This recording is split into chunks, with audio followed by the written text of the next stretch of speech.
This is World of Info. We're coming from Studio 3. My name is Dr. Amr MABROuk. Dua Muhammad is at the control, and we are here with you for 1 hour. Stay tuned always to Radio Cairo. Today in the World of Info is the world of books, and as usual we are having 3 books today. And you know the rule of the game. Should we read these books, toss them, or skim them? And yes, I'm skimming the books for you, but you, I think, will have to read them, because whatever I present in this program usually are books that deserve to be read. I have consumed a lot of time in reading them, presenting them to you, and advising you to read them. Today, the 3 books are very interesting ones. The first one is the Fatimids Caliphs, a summary of history by Olere. And the second book is Humor Me by Chris Duffy. And the third book is The Happiness Files by Arthur Brooks. So after the break, we'll start right away with the first book. So let's start with the first book, which is The Fatimid Caliphate, a summary or a historical summary by Olere. Olere is a very famous professor and historian, and he's Orientalist. He is a British gentleman who has published this book in 1923. And this book has been recently translated in Arabic by Suhaila Ramadan, who has done a great effort in translating this book and presenting it with full details and revising almost all of the references that has been put by the original author. And the book really goes through a very important period of the Egyptian history, which starts officially in the year 964 with the invasion of the Fatimids,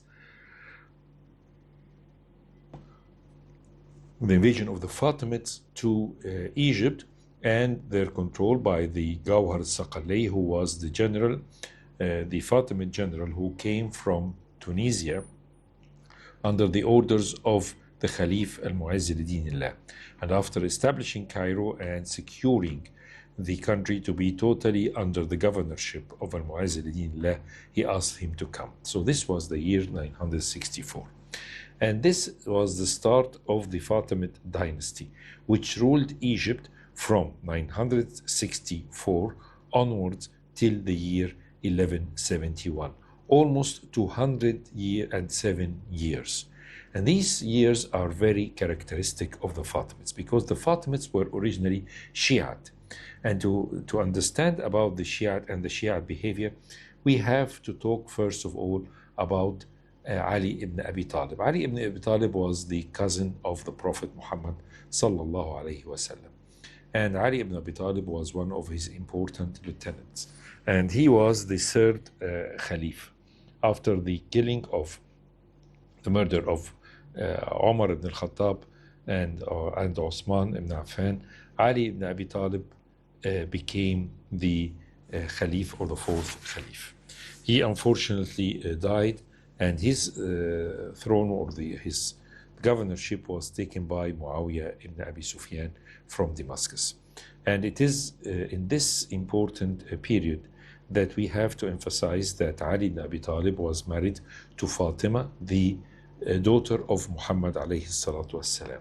He had from her 2 children, Al-Hassan and Al-Hussein.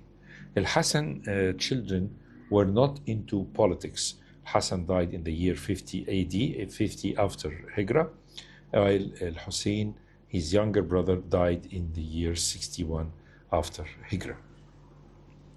There was also another brother of them who was from Ali's side, but he is not the daughter of Fatima.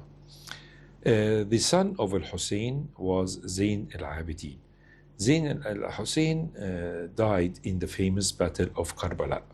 And the death of him under the auspice or the commandership of the Umayyad army was a very big scar in the war of Karbala, or the Battle of Karbala. Zayn al-Abidin was one of the only survivors of Al-Hussein who had a son by the name of Al-Baqir, and Al-Baqir had another son, the name of Ja'far al-Sadiq. Ja'far had 2 sons, Ismail and Musa. Musa was the one who has from his side other children and grandchildren, Ali al-Rida, Muhammad al-Jawad, al-Hadi, Sukari, and Muhammad al-Mahdi. And these were forming what they call the Shia al-Isna Ashariya. And that's the 12 of the Shiites. And the last one of them, Muhammad al-Mahdi, was the Imam who disappeared. While Ismail, the son of Ja'far al-Sadiq, had a son by the name of Muhammad. And Ismail, our grandchildren, are the ones who call themselves a Shia al-Ismailiyya in return to or giving the auspice to Ismail. One of his children, Muhammad, is said to be the great-grandfather of Ubaidullah. Ubaidullah is a person who came from the east, from the Egyptian side, and from Syria, and he claimed, as he traveled to Tunisia and Morocco, that he is the grandson of Ismail, and that's why he is also the grandson of Ali ibn Abi Talib, and therefore of the Prophet Muhammad alayhi salatu wasalam. So this Ubaidullah was supported by another Shiite leader by the name of Abdullah, and he is the one who furnished for him every important idea that he is really the important guy who is going to found the Khalifates of the Fatimids and of the grandchildren of the Prophet. However, Ubaidullah used him as a source of power, but later on he got rid of him after he made himself the Khalif. His son Al-Qa'im was the second Khalif, Fatimid Khalif, and this was in Tunisia, and he ruled from 933 till 946 AD. Then there was Mansur, the son of Al-Qa'im and the grandson of Ubaidullah, who ruled from 946 till 953. And then came Al-Mu'izz, 953 till 975. He's the one who has sent the Fatimid army under the leadership of Jawhar Saqaleh, or Jawhar the Sicilian, who was able to invade Egypt and found the Fatimid dynasty and waited and found Cairo as the capital of the Fatimid Egyptian dynasty, and or the city victorious. And he waited until Al-Mu'izz al-Din came to Egypt. When Al-Mu'izz al-Din came to Egypt, this was really a very interesting period, because he came and brought with him the corpses of his ancestors, Ubaidullah, Al-Qa'im, and Al-Mansur, to bury them in Cairo, because this was considered to him the base of the empire that he wanted to rule. And from this empire, he not only controlled Egypt, but he controlled Palestine, Syria, and Lebanon, that's the Levant, and also part of Mecca and Medina. So this was the maximum expansion of the Fatimid dynasty. However, Al-Mu'izz al-Din died in the year 975, to be followed by his son, who was also a very competent ruler, and his name was Al-Aziz Billah. He ruled Egypt from 975 till 996. And then came, unfortunately, he died, and his son was just 11 years old, and his name was Al-Hakim Amr. He ruled Egypt from 996 till the year 1021, and he was one of the cruelest, strangest governors of Egypt. He started his reign by being very kind to the Christians and Jews, and then within 10 years he changed completely the treatment of them into very harsh treatment. He even forced the Christians to change into Islam by force, and of course this was totally against the Islam rules. And later on, after he died, the Christians were allowed to go back to their religion. And of course, he was very bitter man. He also did a lot of atrocities. He used to be a cruel leader. He would kill people for no reasonable reason. And I definitely, the historians and the psychiatrists of today look at him as a typical schizophrenic guy. He even received one gentleman who claimed to be sort of a messenger, telling him that he should be real like a god. And this was the gentleman who was, or this man was the founder of the famous Druze sect, which definitely have given as a status of a prophet or of a god to Al-Hakim Ba'amrillah. And this really is a very strange period of time. Hakim Ba'amrillah had his own atrocities by preventing people from eating mulukhiyah, for example, by claiming that Muawiyah ibn Abi Sufyan loved mulukhiyah, or he prevented ladies from going to the market. He told people they should work by night and stay at home by day, and then he made vice versa. And he didn't allow women to go to the streets and prevented the shoemakers from making shoes for them. He was extremely nerdish behavior. His sister, Sitt al-Mulk, was claimed that she was the lady in supporting of him, and at the same time she was very offended by him. That rumors have it is that she is the one who has decided to make an assassination. He used to go around in a very bohemian style, riding his donkey with some bodyguards, and later on he would disuse these bodyguards and go alone to the Muqattam hill. And so one day his donkey was found and his clothes were found, but he was never found again. The Druze thought that he has disappeared and he will definitely come back, but definitely he was killed, and Sitt al-Mulk cannot be denied that she might be having the cause of this assassination. After Al-Hakim came his son Al-Zahir, and Al-Zahir he was also weird like his father, and he ruled from 1021 till 1035. But he has only one good deed, that he allowed Christians to come back to their religion and reduce the number of atrocities that were inflicted on the Egyptians. When he died, Zahir, his son, Al-Mustansir, ruled Egypt from 1035 till 1095, almost for 60 years. He was just 6 years or 7 years of age when he started his rule. So he's one of the longest reign period of any governor in Egypt was Al-Mustansir. Mustansir, in his times, Egypt has seen Shidda al-Mustansiriyya, or the biggest possible famine, where people were forced to eat dogs and cats, and even they were forced sometimes for cannibalism. And of course, this is extremely great misshapes that happened to Egypt because of the drought and how people died from hunger and famine. However, Mustansir has only one good deed, is that he suffered a lot from inability to rule Egypt properly. So he brought one of his lieutenants by the name of Badr al-Gamali, and he's the one who was able to organize Egypt again, and his children and grandchildren later on became the wazirs after the death of Badr al-Gamali. However, Badr al-Gamali unfortunately was not there, and so was not the Mustansir when he died. Mustansir and Badr al-Gamali died. There came Al-Musta'li, who ruled from 1094 till 1101.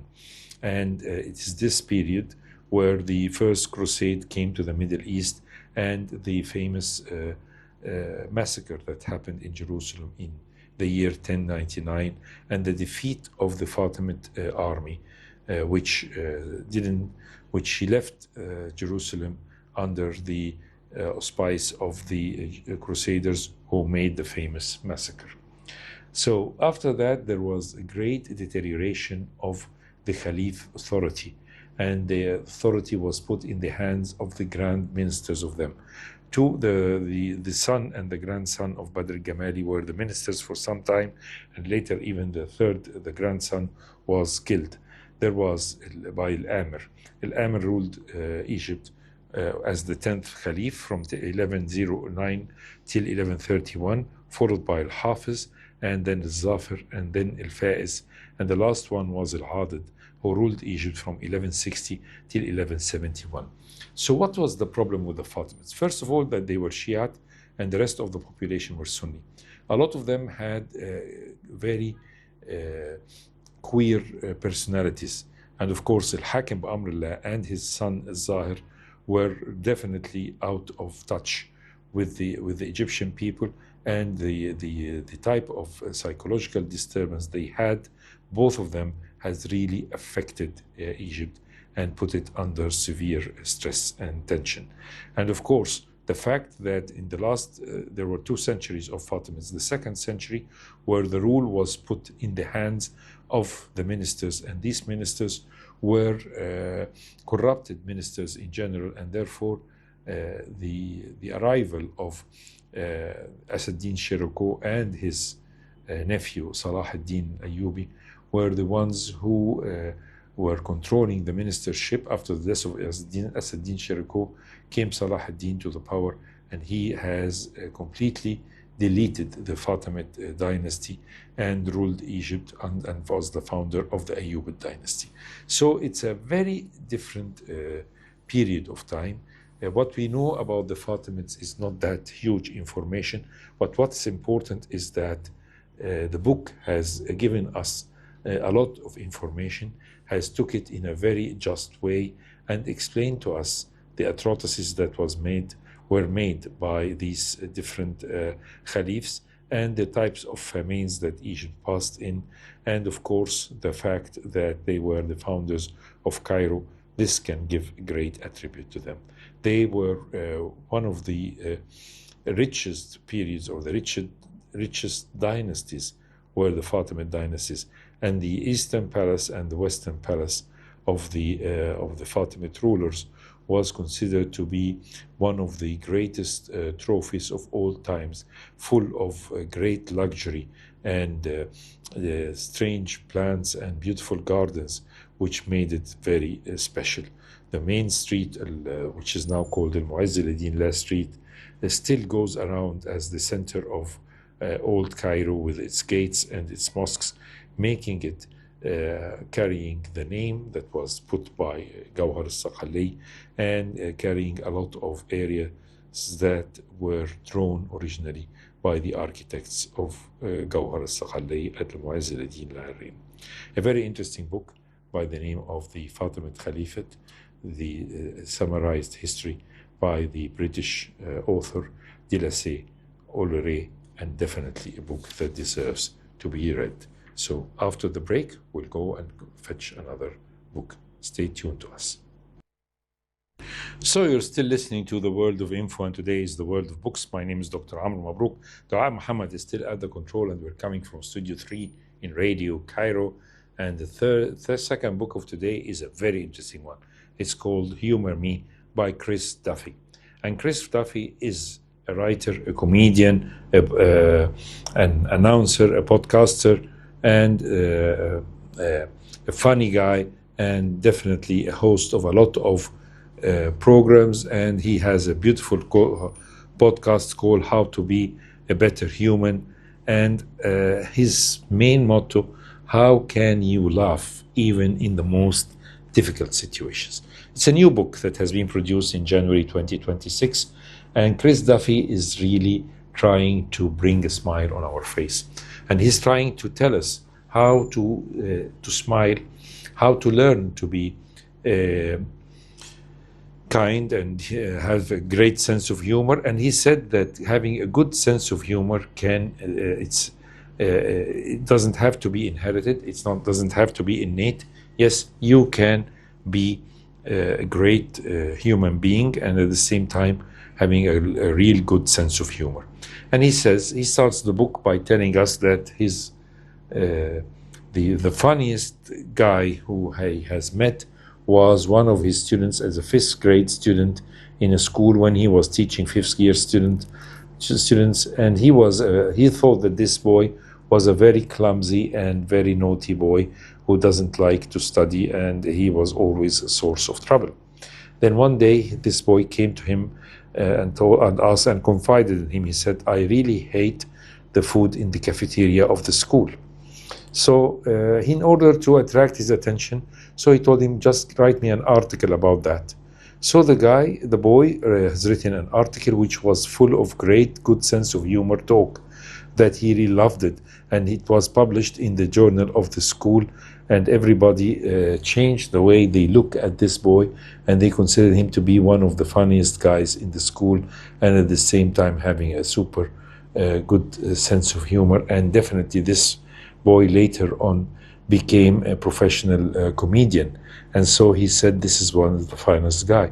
And in the end of the book, he tells us about the second most funniest person that he met, and this was a lady at the age of 103 who is swims with him in his swimming club in California, and that she has a very great wry sense of humor, and in spite of her old age, she can always bring a smile to the faces of everybody she knows. So he tells us that the age is not the authority in having a good sense of humor, but you can really have to look for comedy and for a laugh and for a better and a happy life simply by observing what's around you. A lot of people, when they go to the bus or go to an Uber or whatever, they keep themselves in their phones and doing this surfing things. He said he's trying to teach us, in order to find something that you would amuse you or you laugh about, start looking around you. You look around and see a lot of things that definitely could be amusing. So when you look at the people standing in the subway or in the bus, you'll find at least a lot of them are really amusing to look at them. And the number of stories that you can make on your mind about these people is definitely interesting. The second important point is that you should always start to try to make a conversation with others. You should have friends, and it's not a bad idea to even to mock yourself sometimes, or give a sort of sarcasm on your own self without humiliating yourselves. Or you can give another sarcastic observation to one of your friends without humiliating him. This is the start of how to be funny and how to learn to have a good sense of humor. So he says that as for the good observation thing, he was standing with few of his friends in one of the American cities, and suddenly he found a guy having a goat as a pet, and this goat is going with him and he's making around in the garden. So this was a big smile on everybody. This guy is not having a dog or a cat, he's having a goat, and he's having a collar for this goat, and the goat is going around in the garden. This was quite amusing to him to see. And he said that a lot of politicians have a great sense of humor, and one of the greatest people with the good sense of humor was Abraham Lincoln, who was the hero of the Civil War and the guy who have freed the slaves, and he was supposed to be a very serious man, and therefore in his administration he brought the best people, and these people were very competitive with each other, that they usually had a lot of fights, and it was up to Abraham Lincoln, so his great sense of humor, to make things easy down, and all his comments and all his speeches always have conveyed the message of a great sense of humor. And one of the best jokes, because he had, as he's known, that his facial features were not that attractive, so one guy was accusing him that he has two faces, and so he is not honest, he's a dishonest person with two faces. He said, if I had two faces, why should I keep this ugly face in front of you and hide the good one? So this was the start of a joke that was about Abraham Lincoln. So when we go around and talk about the smiles, he said that there are 3 points, or when you are making a joke or a stand-up comedy, you have to have 3 jokes in a row that tends to break the ice when you are making a stand-up comedy. And he gave us the advice about stand-up comedy. It's always in a dark room, because in darkness, people, when people laugh, they start to laugh together, because laughing is contagious, and therefore there need not to be a lot of eye contact between the stand-up comedian and his audience. The book is full about one of the most important thing is how good is the laughter. And he said that laughing is one of the best healers in a disease, and that's why they bring a lot of clowns to the terminally ill patients, and they have found that their mood has improved, their power of healing and their power of enjoying their lives really have increased. And he said that having some comedy thoughts or ideas or jokes, even in times of hardship, during funerals or during condolences, can really help to ease the pain and ease grieveness. So this is really an interesting book that goes on and on talking about humor and how you can really find healing in good sense of humor. A book that deserves to be read by Chris Duffy. So I think you should read it. So after the break, we'll go to the third book of today in the world of info. So we're back. My name is Dr. Amr MABROUK. Dua Muhammad is still at the control, and we are here with the third book of today. And this is a very interesting book. It's called The Happiness Files by Arthur Brooks, who is a professor of social psychology in Harvard Business School. Harvard Business School is a very prestigious school of business administration. And usually most of its graduates will always find a very great and lucrative future in a lot of the companies of the world, and it has the highest success rate of its graduates to find themselves jobs in prestigious companies and reaching the highest rank even of CEO and CFOs. So this makes it a very prestigious school. So why Business Harvard School will have a post for a professor of psychology in it? Well, this is a very important question because Arthur Brooks has written a lot of books, a lot of articles in the Journal of Harvard Business School. And here are some of these articles. He has put them in this very important book of the Happiness Files. And he's saying that it is the most important advice is to make how to be able to explain to these very ambitious, hard-working students that they should balance their lives and that they should have always in the back of their minds the happiness as a sort of a target, that they always how to stay happy and not fall in the depression of success or failure. And this is really a very important thing or a motto. And that's why he takes these students with him and explaining to them. The first explanation is you should manage yourself. Know exactly what is your strengths and what is your boundaries, and you should respect that. You should know and give yourself time to understand your capabilities, because most of these students are very sharp and intelligent students, but definitely they have their limits. They have their capabilities should be limited, and therefore they should know how to have an escape hatch so that they can survive under severe pressure and strain. And therefore they should always look for the jobs that they need, but they should see themselves in these jobs and look for how much this job is effective as regards the money and at the same time as building up their careers. And they have, and he has written in his book that money is not the issue. After a certain number of zeros in your bank account, the people who have or who earn, for example, $150,000 a year are the same like the people who earn double or three times or four times this amount. So money can buy happiness, but not extreme happiness. And that's why this is the very important thing. So he's asking the people, or asking the readers to start to know how to communicate with others, to communicate with their families, to communicate with their friends, and to communicate with their colleagues, how to balance their lives, and how to define success, not the absence of failure, but at the same time to know how, when you fail, that you can rise up and come and succeed after failure.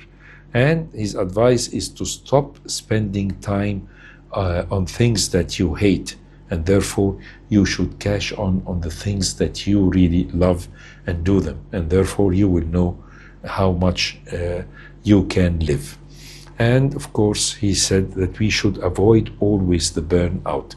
Talking about Dostoevsky in one of his books, when one of the